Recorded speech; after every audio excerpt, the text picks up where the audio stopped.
This is FRM Part 2, Book 4, Liquidity and Treasury Risk Measurement and Management, and the chapter on liquidity risk reporting and stress testing. This chapter was taken from a textbook called Principles of Banking by a gentleman by the name of Chowdhury, published in 2012. This guy was formerly the treasurer of corporate banking at the Royal Bank of Scotland. And I think he's retired from there and serves as a consultant and an advisor to many institutions and organizations. One of the things I found fascinating is he does have a PhD. He's been a visiting professor in multiple universities in the UK, and he's been a visiting professor of math. So that's even doubly impressive. Only 3 learning objectives in this chapter. I want to go ahead and read some of these to you. Identify best practices for reporting. Compare and interpret different types of liquidity risk reports. Explain the process of reporting. Now, I know that doesn't sound too terribly exciting. However, this is part of the identity of risk management. And so reporting is part of managing risk. So I'm going to do my best to make this interesting to you, or at least pique your interest, or at a minimum, help you answer some questions on an exam about reporting. So granted, before we start this, this is not the most exciting chapter that we've had, but nevertheless, it's still important. Let's call this first slide, just a brief recap of where we are in our series of liquidity chapters and slide decks. And that first block point is important because this is really the focus of this particular chapter. Quantitative liquidity reporting, core part of the regulatory process and regime in the UK. So that's what this chapter is focused on. Of course, what are we interested in terms of regulations? Liquidity asset holdings, maturity, and then term structure, diversity of liquidity issues on the right and left-hand side of the balance sheet, and then the reliability of funding sources. Now look at that blue block. What I want you to do is skip all the way to the bottom arrow point. Notice there's a reference to the Financial Services Authority. And so that's why I told you that the publication of this textbook was back in 2012, because in 2013 in the UK, the FSA was kind of assumed or subsumed into the FCA, the Financial Conduct Authority. And so the timing element here just leads this chapter to refer to FSA. But everything else, of course, holds true. It's just now under the guidance of the FCA, which is responsible for regulation of financial services in the UK. So all this stuff here in the blue block continues to apply. All right, so these regulations are implemented by the individual liquidity adequacy standards. And so we have standards in any kind of a profession. So these are liquidity standards, and they separate those standards as they apply to larger banks, which of course have to adhere to the full complement of these standards. But then smaller banks and maybe some mortgage banks and some other kinds of smaller financial institutions have a simplified set of guidelines. So let's get to that first learning objective, which says something about best practices, which we've talked about multiple times in previous videos. And so, of course, the most important part of this is the right-hand column, I think, from a testing standpoint. I've mentioned to you in previous recordings the importance of keeping track of all sorts of risk management accounts, either by the minute. I always say minute, that's really not too relevant unless we're in a big financial crisis, but hourly or daily, clearly weekly. And so look at how Chowdhury separates this into three categories, weekly, monthly, and quarterly. But notice those top couple up there, with the ability to report daily. So I think that's an important exam question there. And so you can go through those data items on the left-hand side and work through those descriptions. But those are obvious notions. But I would know the frequency of those reports. How about the learning objective that relates to the different types of reports? So let's start with this deposit tracker report, a weekly or a monthly report of the current amount of deposits plus a forecast of deposits anticipated in the future. And what this is going to end up with is some ratio in which we're going to determine the relationship between the top right and the top left-hand side of the balance sheet.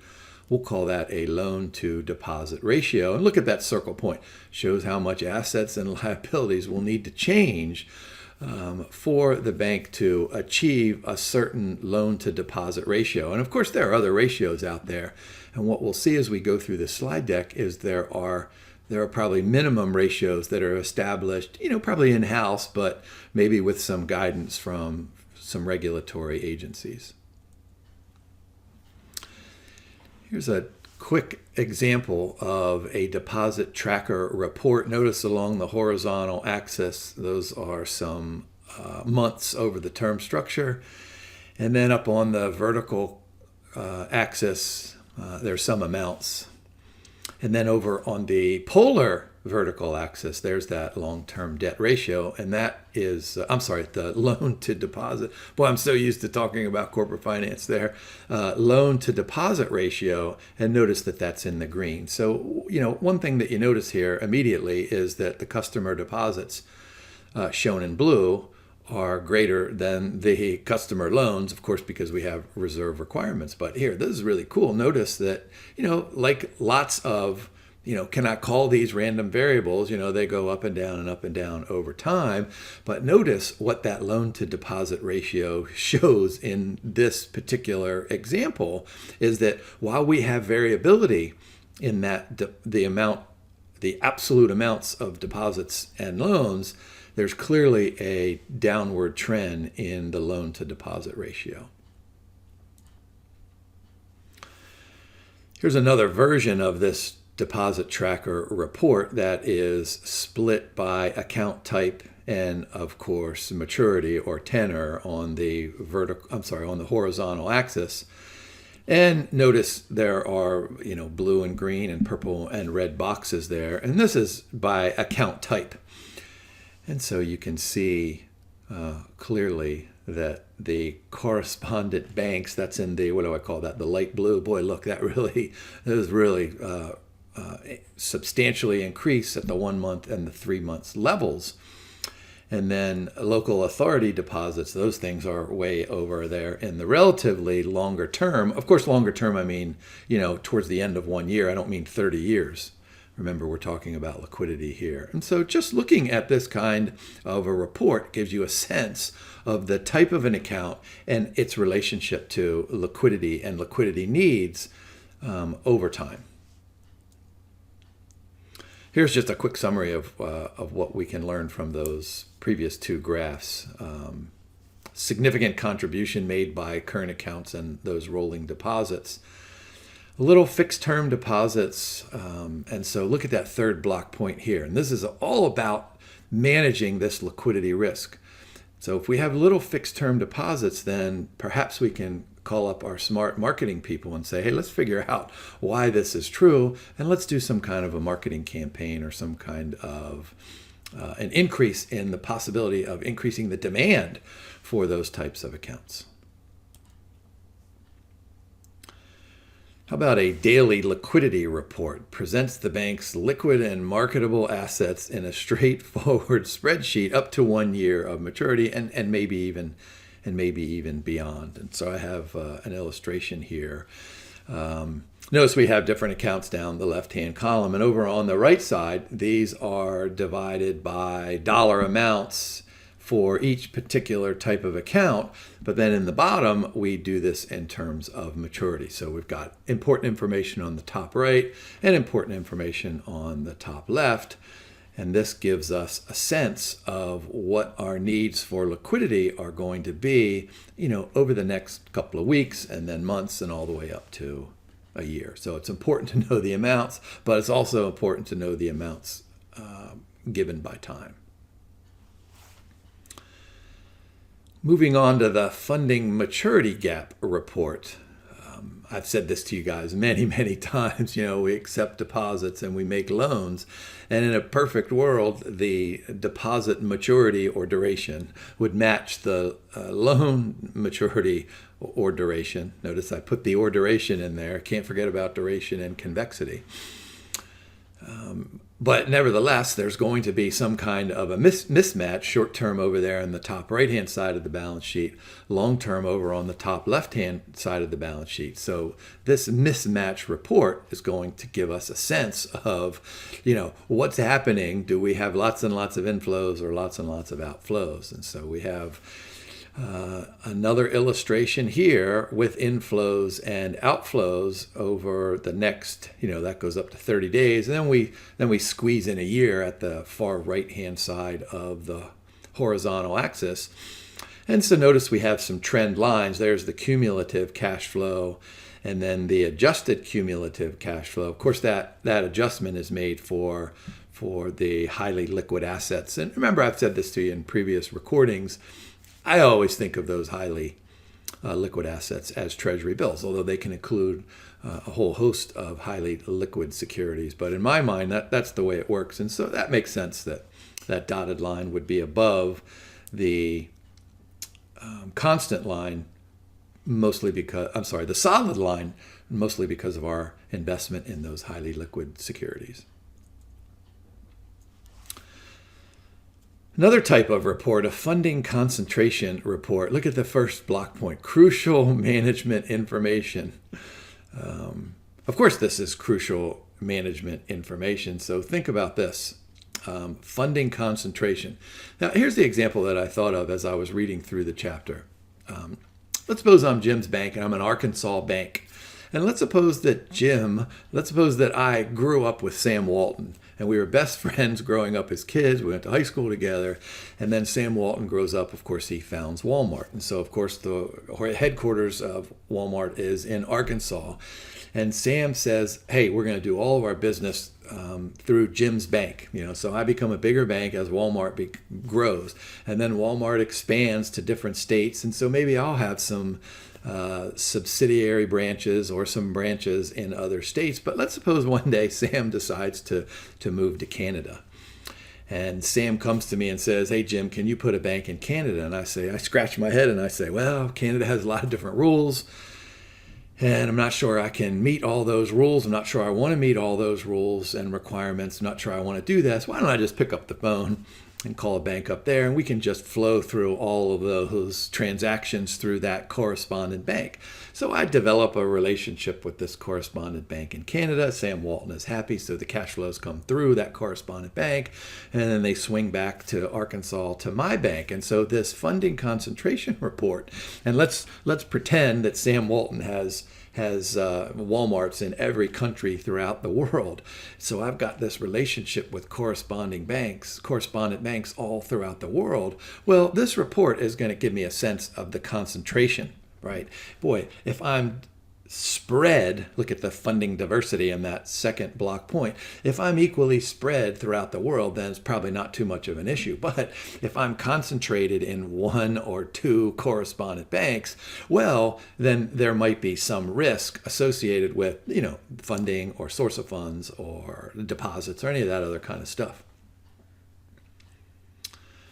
How about an undrawn commitment report? So this is off-balance sheet financing, which includes things like revolving lines of credit or liquidity lines. And so this is extremely important for us to have a sense of what that means for today's liquidity and then next month's liquidity and next year's liquidity. And let's just take an extreme example. Let's suppose that we as a financial institution, we've extended lines of credit of up to, let's say, $100,000, with 10 banks. And so what we need to do is see, okay, what happens if all 10 of those financial institutions out there or corporations or businesses or organizations, let's suppose that they use their line of credit over the next month or the next 6 months or the next year. And so that's what this undrawn commitment report will illustrate. And then here's just a quick graph for a couple of months going through here, maybe up to a year or a little bit longer. Notice there are 2 squiggly lines there for the total and then from subsidiaries. How about a quick liquidity profile? The first thing that caught my eye when I saw this particular graph in the chapter was that my students, they love to draw graphs whenever they do something, and they always like to do the pie graph. So that's what this thing is. And of course, look down the right-hand column over there. These are just all of the liabilities that we have on the bank. And of course, each individual bank is going to have different kinds of liabilities over there. So good pie chart is always important. Now, we can also do this to include wholesale pricing and volume. And what this is important for is not only for internal use, but also as regulatory checks regarding what our competitors are doing or our peer financial institutions are doing in terms of, pricing and volume at the wholesale level. And so here's just a quick illustration of a yield curve. Notice that that's a spread in basis points over there going up the vertical axis. And we go all the way out to, 5 years. And I guess we could go beyond that, but it doesn't make a whole lot of sense to go beyond much. Notice it's upward sloping for each of the accounts we have over on the right-hand side. And so this makes perfect sense, right? Upward sloping yield curves. Now, of course, we've got to put all those reports together in a summary report. Presented as a 1-page summary. Here's the guideline that Chowdhury offers us.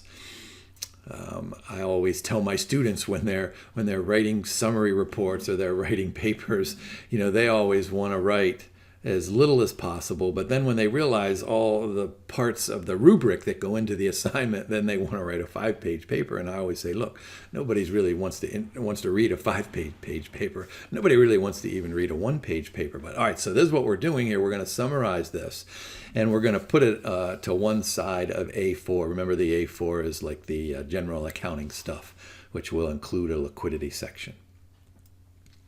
And here's a good quick example, hypothetical monthly liquidity snapshots. So notice we go from a day all the way out to a year. There's our cumulative net cash balance. So notice that not much change over a couple of days, but then at the end of the week and then at the end of 2 weeks and at the end of the month, that cumulative net cash balance turns negative. And then, we kind of decline all the way out to a year. In this hypothetical simple example, we don't have any other forecasted inflows and outflows. So we've got this gap there.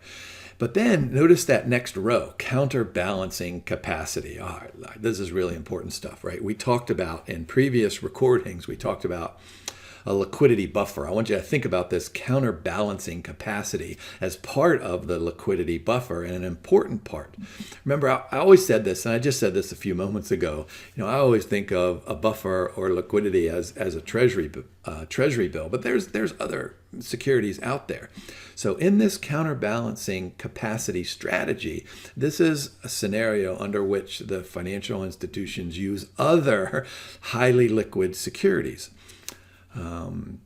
So let's think about an example. Let's suppose that on our asset side of the balance sheet, we have some treasury bonds that'll go into the buffer, but we also have some debentures issued by a AAA rated company. All right, so they have some credit risk, right? Unlike the treasury securities, but since they're debentures, they're unsecured. I think the accounting term and the risk management term is unencumbered in that counterbalancing strategy. So you combine those two, that counterbalancing capacity includes those unencumbered securities as part of the liquidity buffer. And that gets us to a liquidity gap and a variance. We can also do something similar by computing some kind of a liquidity ratio over a 1 week or a 1 month time period. Notice we've got these limits here. There's some X limits and some block limits. Those are a 1 week limit and a 1 month limit. And so notice that these ratios are all above those limits, going from, what is that, May of 09 to June of 09. So we've got that time period covered in this liquidity risk report. All right, so now what we've done in the past couple of slides here is we've kind of got ourselves caught up to speed about best practices and types of liquidity reports. But what's important inside of these series of chapters is stress testing. All right, so what we need to do is we need to make sure that we we need to make sure that we do some stress testing on all of these liquidity reports that we have estimated and computed and compiled. So look at those circle points. Recognize the firm's liquidity position and then take mitigating actions. And so here are these stress test reports. So cash flow survival report. And what I'm going to do is I'm going to swing back to all the way back. Here we go. Here's our cash flow survival horizon. So this is just regular old liquidity stuff. Now what we want to do is we want to replicate this cash flow survival horizon under specific liquidity stressed events. Whatever those stressed events are, spike in inflation, spike in interest rates, spike in oil prices, et cetera, et cetera. We want to put something like this together under stressed environments. And then we want to put something like this together under stressed environments, 1 day, 1 week, and all the way up to a year. So let me go back to where was I here? Okay, so a stressed cash flow survival report and a stressed cumulative cash flow forecast. And then, of course, it should include some of those or all of those, possible stressed events. So this is where I want to go back to things that we've talked about in the past, where it sounds an awful lot like, boy, an Excel spreadsheet, even a complex Excel spreadsheet might help us with this stressed forecasting. But I want to remind you guys of the value of Monte Carlo simulation. So you can do all this stuff inside of Monte Carlo simulation. I mean, you can do it in Excel, but you have to be really super smart and super patient and super technical to be able to get all of those cells written correctly.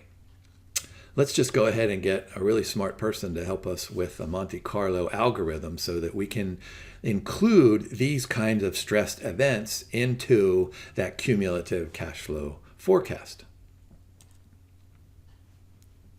All right, so what do we get when we have these outputs, whether it's Excel or any other kind of model that's going to give us this particular type of an output. So a 1-slide summary of the stress test, Excel, Monte Carlo, or some kind of an internally generated report that can be used by senior management. We're going to do this every quarter, and it's going to show sensitivity. Of course, it's going to show sensitivity. So we've got the stress tests of a combined shock. This shock. What did I do previously like this? We got this combined shock. How does it affect the entire liquidity position? And then how does it affect, each individual business unit? How are we going to treat these cash flows? Allowance for behavioral adjustment of retail deposits. Boy, I always love when authors tell me about behavioral issues. Remember, I've said this to you before, behavioral errors, cognitive errors in the brain and emotional biases in the heart or the soul. And so you really can't predict behavioral issues from retail customers.